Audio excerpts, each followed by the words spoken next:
And what do you think about the brand in the market in being Diversifying? The brand is unbeatable. I mean, you can definitely see it when you go to meet a client. They've already got the brand to quite a high standard, and you definitely need to meet that high standard too and hold up to Jim's Mowing's name and Jim's reputation. It's quite big. So welcome back to the Jim's Mowing Jim's Group podcast. Today I've got Cole from Jim's Mowing Huntly in NZ, and you're off to a flying start. I just had a look at your stats before I jumped on today. So perfect 5-star rating. You've been going for just over a year, so well done on your success, and congratulations on your first year in business. Yeah, thank you for that, mate. It's been a good experience. Been a good first year. And what were you doing prior, Cole? I was managing a mill just in Turco here. It was grain hub. Yeah, I was just working in the feed mill there. Worked there for about 3 years. It was just a whole lot of hard work and not really getting where I wanted to be, I felt like. But yeah, found Jim's, and it was definitely the way I thought I would want to go. Yeah, it's definitely working out, that's for sure. Yeah. Well, a lot of people can probably relate to that. So you didn't know where you want to go, but did you sort of know you wanted to do your own thing? Was that what sort of prompted you to look at doing something? Or yeah, I mean, being independent is always the goal, I think. Yep. Being on your own time and filling your own schedule out is always a dream, I think. Cool. So then when you've got that idea, then what was your process? Like, did you just type in businesses for sale, or how did you actually look for something? What were you doing? Oh, I was actually just scrolling on Facebook, and it was just all the mowing, and I've always been watching the videos, the people mowing lawns, and I've always been into gardening work and all that. So once I seen Jim's Mowing, I seen your videos, I was watching the interviews you do, and it just sounded too good to be true, and I started looking into it. Yeah, it does sometimes. Yeah, I've heard that comment a bit, which is why we do so many of these things, because so many people can't be lying if there's 300 of them. But yeah, that's what you think. Yeah. So then let's say, all right, you've thought about Jim's Mowing. What investigation did you do? You obviously watched a lot of the interviews and stuff, but did you do an observation day? Did you go out with franchisees, or what'd you do? Yeah, so I actually ended up contacting one of the sales dudes, and he had a coffee with him, and he kind of just discussed, I'll go out on an observation day with someone, and if it's right for me, then can carry on with the process. And then, yeah, I actually met Lance, who's out in Hamilton. He's got quite a big run out there, so once I met him and seen what he was up to for the day, and I just knew it was the right thing for me. And yeah, he's got quite a good setup. So. And what sort of questions did you ask? What was actually helpful to you in finding out from doing the observation day? Pretty much just sort of what sort of time are you putting into it and the money that you're getting back from it sort of thing. And is it worth the investment? Really invest all your time into this, and it definitely sounds worth it when they're telling you the money they're getting back from it. And worth the hard work. If you can put the time into it, you definitely get the rewards back. Absolutely. And how did you go with the training then? Yeah, that was good. So I went out to Auckland, stayed out there for the 3 days there. And it was definitely a eye-opener and just really brought the business mindset to me, I think. Just opened some eyes for me. What was it about the training that you like? Is it just more like, I've got to do all this accounting stuff now, or I've got to do this? Or what was it more in the training that you sort of thought, oh, geez, I've got to do all this stuff now? Definitely the coding side of it was definitely a big help. You didn't really know where to start with that sort of thing, and the pricing and all that. Well, quoting generally is probably the biggest thing I hear as well from new franchisees, where it's sort of, they might have a bit of trouble in the early days. So how did you get good at quoting, or what did you sort of do to help you in that area? I just jump into your franchisor is always a good way to start. Yep. He's always got your back, that's for sure. In the beginning, I had Ricky, so I'd just chuck him a text and, hey, I've got this job. I'll send him some pictures. What are you sort of thinking? And it just gave me a really good list of everything I need to lay out on the quote. He'd be detailed. It's a good way to secure a job, is just have all the good details, don't miss anything. So the client knows what you're doing. It's been a big help to me, just for pretty much copying what Ricky does, this laying it out the exact same way. Yeah, it seems to feel good. But yeah. Ricky's a good mentor to have, and I know Lance as well. You just said he's got a pretty big run. How was the first week then? You've gone from doing employee, then now your first week running your business. Can be a bit of a shock to the system. So how was your first week? Yeah, it definitely was a shock. I was a bit walking around just lost on my feet, but just pretty much I just drove around for a bit and dumped my business cards in some mailboxes. I was pacing some work and running around in my areas, trying to get to know my area. So I wasn't too familiar with Huntly and that further Waikato, just because I'm from Turco, but it's a little bit further away, but about a half hour. But yeah, so I had to get to know that area. It's quite a nice area, quite rural. I love working out there. It's just get a perfect scenery. So you're driving around, dropping your business cards off. So you're doing a bit of local area marketing stuff? Yeah. Got a few hits off that. few long lawns to get mowing into. There was a tough one to start with, trying to learn how to whack a pretty long lawn down is the first step to try and get through. Yeah. And then how have you built your business from then? Oh, pretty much just Jim's lead systems has been a massive help. Just once you get to a point you've got enough work to keep working through, you can kind of just work and the work will keep coming in, and it's just the endless loop of that. You're just getting fed by the leads and keep working through those leads that are coming in, and there's just more on the way. And you're obviously getting some referrals and stuff as well, because you've got you haven't had one complaint at all, which is great in 1 year, and you've had perfect 5-star ratings. So you must be generating some referrals and pickups and things like that. Yeah, you definitely do. Got a few neighbours that I've had calling me, and that's always good. You're just mowing 2 lawns at the same time, so you just walk into the neighbour. That's always a good one. Now, do you do anything else besides mowing in your business, Cole? Like, do you do any other services? Yep. What do you do? Yeah, I offer landscaping, like spraying, pruning, just any gardening. Really landscaping? Okay. Yeah. What type of jobs do you do for landscaping? Like any levelling, like if you want products removed, like I've done heaps of garden bed removals, just of old garden beds that are all rotted out. It can be pretty tough for removing soil, but just any basic landscape. I don't do anything too crazy like pathways. Pretty much your veggie garden beds, I can make a veggie garden bed up. Yeah, just a basic landscaping sort of thing. Like I try and go towards the more prune-up jobs, are quite good money. So, yeah. More prune-up jobs? Okay. Yeah. What do you mean? What do you mean by those? You want to talk a little bit more about that? Just like a big property maintenance job, like you're going through pruning up all the hedges, shrubs. I done one on Friday that just went. It was just over $1,000 for about 8 hours work, so it was pretty good money. Good money, absolutely. Yeah. Would have been hard work as well for you though, but you know. Oh yeah, it was a pretty rough day. I was getting drowned out. I actually had a stump grinder rented out as well, but didn't quite work out with all the weather and stuff, so had to delay that. So that was that's quite a hefty machine, those stump grinders. Yeah, they are. How have you gone about learning new jobs and skills? Because there'd be some things that you come across that you haven't done before. So how do you sort of go about getting the knowledge and doing those?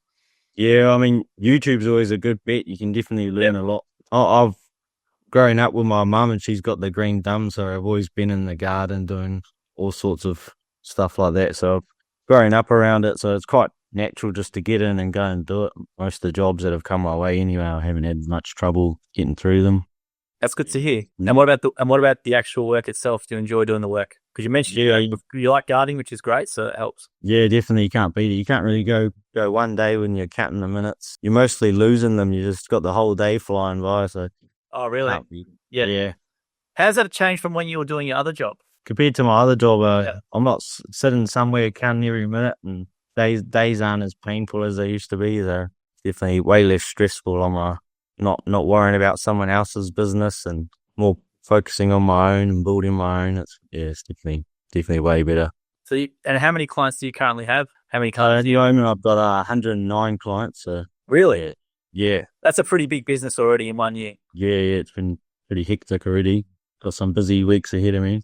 That's pretty big. So did you start off did you buy a split or custom, or did you start with a new territory? Started off a blank slate. Really? So, yeah. Wow. That's pretty impressive. So how do you reckon you built that so quick? Because not a lot of other franchisees might not be able to do that same thing as you. So you probably got some good knowledge that we can share. So what do you think the key to doing that? It's just going into the work. You're not really, for me, I wasn't super chasing money. I was more going in with a lot of passion. I think it's just quite important. So I put a lot of passion into all the work I do. I want to make sure I get in and out with a really high quality job and a high quality service. I think getting a good conversation going with the customers also goes a long way too. It makes a big difference. You're not in and out there for the money. Making a relationship while you're there. So that's probably 3 things we should talk about, because I think it's important. So good conversation. So not just going for a sale from the start, maybe asking them about something. Do you have a tactic? Do you like asking about something in their garden first, or how do you sort of approach that? More just about the client, really. You can kind of see what they're into when you get there.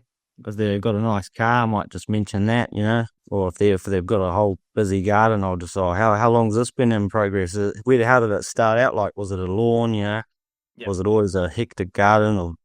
And a lot of them will say, it was just a lawn, it had nothing, and it's come to like this in a couple of years. So get talking about their progress of their garden and how far it's come from when they moved into their property. I think, it's always a good start to start the conversation like that. Yeah. Heard it. So build rapport first. Now, just next second thing you mentioned is obviously quality of work. Now, what to you is quality of work? Because people might have differences in that. So what's you as quality of work? Well, definitely meeting the client's standards of the job is important, knowing what their needs are. That's my goal, really, to meet the client's needs. You're not going to get anyone happy if you're not getting what they want done. That's the main thing. And you mentioned also as well, customer service. So I guess that plays part in it, getting out what they want, doing a good job, making sure communication's good. Is there anything else you do? Or? Well, always keeping in touch if there's any changes in the job or the schedule. I always make sure let them know, because you definitely don't want them leaving in the blind, sort of thing. So good communication, absolutely. That's good. 100%. Now, what equipment do you use in your business? What sort of setup do you have? So I've got a ride-on. It's got a 42-inch pedal on that one. Yep. Got a Kawasaki motor, 0-turn, and I've got my 21-inch walk-behind Honda, all my still gear, line trimmer, got my combi tool, it's got my pruning saw, got the extra hedger attachment on that as well, so I've got long reach. Yeah. I've got a big orchard ladder as well, so I can get up quite high. Yeah. All my spraying gear, all my gardening tools in my van and all that. Oh, you run a van setup? Yep. Yeah, big van and trailer pretty much, so. Oh, cool. Now, what's been the most challenging part of doing the business? Oh, probably the bookwork's quite a pain point. I'm not much of a book. I'm a labourer kind of guy. I get in and do hard work, I think. So have you do you outsource your bookwork now, or how do you sort of do, or do you use at the moment, I just kind of dedicate that to set days, and I just smash all that out in one day sort of thing. Mm. Okay, cool. Have you thought about using outsourcing, or are you just going to keep doing it yourself? Or yeah, I mean, when I'm getting a bit too busy, I'll definitely have to look at that. So that's been the most challenging thing, just doing the bookwork and maybe some stuff. Definitely in the beginning, it's always challenging to get that initial feet on the ground and know what you're going, and know what you're meant to be doing. Really is different 9 to 5 sort of thing. When you've got a set task and you go in and do that task every day, and it's the same task. When it's a bit different, you go out and do quotes. And you go, yeah. And then how do you stay on top of all those quotes and stuff? Are you using an app or anything, or how do you do that? So definitely Jim's Jobs is the best bet for that. It definitely helps me manage everything on my calendar of all my work. Yeah. It's laid out for the week is all on there. So I kind of, for the quoting, because I also work in Hamilton quite a bit, which is about an hour away. There's quite a bit of work out there. So I kind of, it's a bit tough when you get a quote that comes in the end of the week and you've already been to Hamilton on Wednesday. So it gets a bit tough running around. So you kind of focus quoting on the days that you're there. Sometimes you get an odd urgent job and you might get raced out, but you just charge it a bit extra and just let the client know that you're coming from a bit of a far ways away. So they kind of appreciate the extra step you're taking to get out there and get the work sorted for you. And I was going to say, you mentioned Lance and Ricky before. So how's the support been from the team, and what support? You mentioned quoting in the early days, which is good, but what other support do you go for? Oh, definitely Lance has been great. Definitely he's helped me buy the right gear. Actually, then getting a 0-turn, I asked him when I met him and what sort of ride-ons he's sort of looking at. Anything with a Kawasaki motor, I think is pretty good, and he'll probably agree with that. Yeah, pretty reliable motors. Yeah. Have you been to many meetings or anything like that for your franchisor meetings, or? Yeah, so we go out to the T-Rapa Tavern out at the bar down there and have a good conversation, just meet all the new fellows who've come in. Yeah. Just kind of share business ideas and keep trying to grow. And what's some of the best business ideas you've learned at those meetings or come across? Oh, probably just trying to upsell to existing clients, just trying to get more services. Probably looking at more fertilizing jobs for me is something I haven't really done much of at the moment. Yeah. And so it's something we've kind of talked about, getting fertilizer down, trying to get the lawns growing real hard out. Yeah, sort of be more lawn care type of stuff. Yeah, definitely looking into that. But trying to add that for my repair sort of thing. Oh, cool. Now, have you been happy with the income you've been doing in the business? Yeah, 100%. You can't really beat that. Yeah. I wouldn't really picture getting paid what I'm getting paid for at my last job. Well, I don't think that we're too happy with that one. No. And I was going to say as well, the fees, there's a lot of misconceptions around fees. People might think, giving Jim 30% of your money. So how you sort of find the fees and the level into what you receive? Oh, it's definitely great. It's pretty much 700 months, but with the leads that come in, it comes to just about $1,000, which you're paying for those leads anyway, so you're going to get your money back from them, especially if you're going in there really trying to get the job. you definitely got to make your money back from the leads. So once you've grown your business and you cut the leads off, you'll pretty much be paying that $700 a month. And I mean, that's quite, you can't beat that really. And what do you think about the brand in the market in being Gyms Market? Yeah. The brand is unbeatable. I mean, you can definitely see it when you go to meet a client. They've already got the brand to quite a high standard, and you definitely need to meet that high standard too, and hold up to Jim's Mowing's name and Jim's reputation. It's quite big. And do you have many people walking up to you for quotes or anything like that when you do the job? Or yeah, definitely. So we stand out. Definitely, people running up. Is that you on the van? Nah. It looks like me, because I always wear my bucket hat too. Oh, do you? Yeah. You're kind of young, Jim, actually, to be honest. Yeah, that's what I get told quite a few times. It looks like you now. You might have to send us a photo and we can do a best lookalike competition or something. But yeah, I have to put it on. You do look like the actual young Jim when I think about it, because I've got the image on his Instagram, and you look pretty close actually, because he had a reddish tinge in his beard as well. So real? Yeah. Oh, damn. If you look at Jim's Instagram and go to his first pinned photo, you can compare yourself on there. You'd be pretty close already. Yeah. I think he's a bit older in that one than you. You're only young. But how old are you, Cole? Oh, I'm 22. So. Geez, 22. You're only young. Yeah. I started when I was 21, so yeah. It's pretty young to start a business, but I think it's a really good way to go from what I know. So as a younger fella doing it, I would just say to younger fellas, because I think at school, you sort of either go to uni or maybe do a trade, and that's really it. There's never a small business sort of ownership sort of path that you may be taught. So what would you sort of talk to people around that? Well, I mean, definitely get out there and get some experience on people who have already got a strong operating business and see how they're cracking through it, and definitely incorporate that in what you want to do and business you're taught and leaning towards. But do it while you're young, because you can make mistakes and you've got time to learn through them and grow from them, and try not to make them again. That's the main thing. Do it while you're young. Yeah, I think 22 is a good age, because as you said, you don't mind have many commitments, and you can. But even like if you come out of school, you can work for a franchisee for 3 or 4 years or something if you want to do that, and then do your own thing, which I hear about. So is it just you working in your business, Cole, or you got someone with you? Or Yeah. At the moment, it's just me. I'm a loan operator. Pretty big business, 109 clients just yourself. You must be flat knacker all week.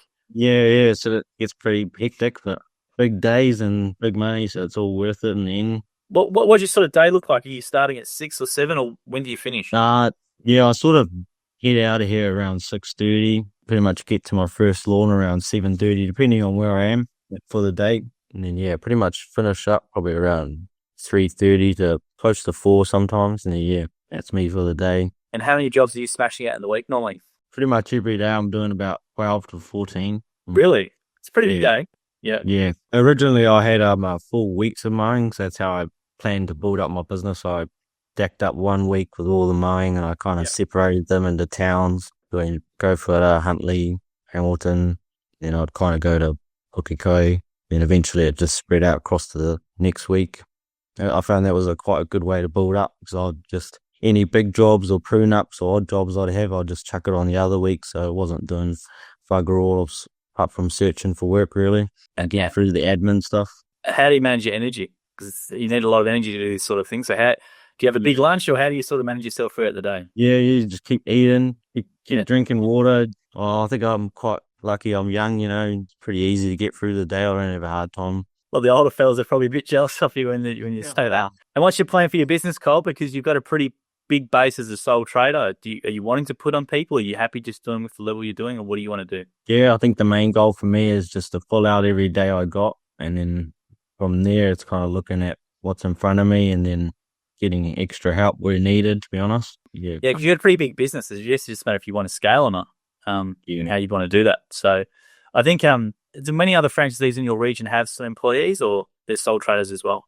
Yeah, I'm pretty sure we've got quite a few sole operators, but I know Lance has got a few extra helping hands around, but I think it's most of the guys in the Waikato are sole operators, I think.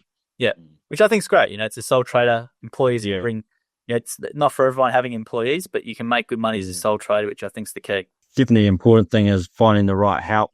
Don't want them lowering the quality of work at all is the main thing. What's the problem, Cole? That's why I'm always love interviewing people with employees who have good star ratings, because, how do you maintain that quality with the employee? Because that's obviously they get a complaint, that's your complaint. So that's always something where I'm always interested to see how people do it. But anything else, Cole, I haven't asked you that I should ask you? No, pretty much all. That's all I'm thinking of at the moment anyway. Well, what would you say to someone thinking about doing what you're doing? Because as you said, people do their research and they might go, geez, it sounds too good to be true. But has it married up to what you thought about doing it and actually doing it now? Well, I mean, it's probably more than what I expected. It's better than what I expected it to be honest. It's just, And when you say better, what do you mean? Why does it mean better? Is it just you enjoy the work more, or what's it just being the feeling of being your own boss? Why has it been better than what you expected? yeah, I don't know. I think I couldn't really picture how it is right now, just because I had such a worker's mindset, follow the boss's orders type things. And going out and being independent was just a big change for me, and it's quite life changing, really. How long did it take you to make that shift then, mental mentality wise? Because I think it's a good point.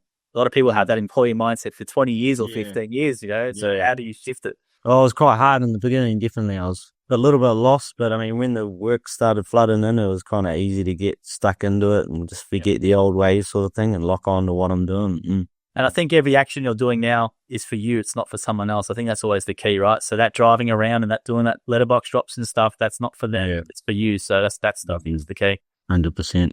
Cool. Well, thanks for jumping on, Kyle. Shout out to Lance and Ricky as well, who have helped as well, which is great. And appreciate you coming on as a 22-year-old guy. It's great to see someone who's doing a small business already and being really successful, because not many people get to your position at 22. They wait till they're 40 or they're 45 or they're 35 and they say they wish they did it years ago. So you won't have to say that. So you're already in it. Yeah. I tried to avoid that one. I'm not one to wait around. I like to get in and do it. Eyes on the prize, really, is what they say, don't know. Well, you're going to be ahead of a lot of people, Colt, when you get to 30 and 35. You might be retired at 40. So well done on your success, mate. We appreciate you coming on, and thanks for your time today.